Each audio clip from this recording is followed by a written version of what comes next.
Ce tutoriel vous explique comment afficher ou masquer des sections ou sous-sections du rapport d'inspection lorsque nécessaire. Cliquez sur Plomberie par exemple pour ouvrir la section dédiée aux inspections de plomberie. Cliquez sur la sous-section sur laquelle vous voulez intervenir et ajouter du détail. En haut à gauche de la sous-section, vous trouverez un sélecteur nommé Statut de l'inspection. Vous pouvez en cliquant sur ce sélecteur, déterminer si vous avez ou pas inspecté cette composante. Si vous désirez masquer une sous-section au complet en mentionnant que cette composante était absente, sélectionnez Absent. Ainsi cette sous-section sera complètement absente et non visible dans le rapport final.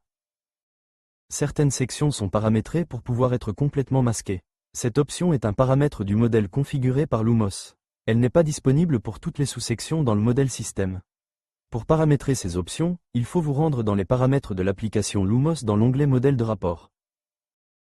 Dans les sections que vous pouvez complètement masquer, vous trouverez une option dans l'entête de page nommée Masquer la section qui vous permettra de retirer entièrement la section du rapport.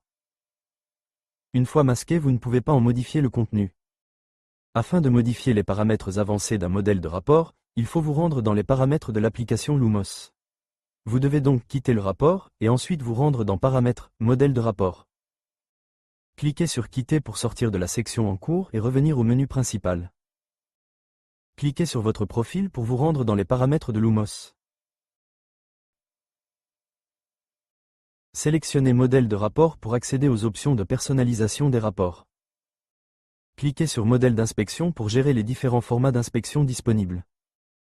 Dans cette section de Lumos, vous pouvez paramétrer vos modèles d'inspection. Par défaut, l'application offre un modèle standard, mais vous pouvez en configurer plusieurs.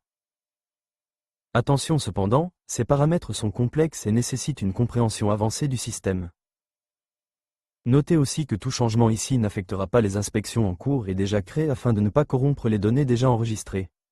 Si vous désirez appliquer les changements au modèle, vous devrez créer une nouvelle inspection en utilisant le modèle que vous avez modifié. Pour comprendre et apprendre à gérer les modèles de rapport dans Lumos, visionnez notre vidéo sur les modèles de rapport. Pour approfondir, explorez la création de rapports détaillés ou la gestion des utilisateurs.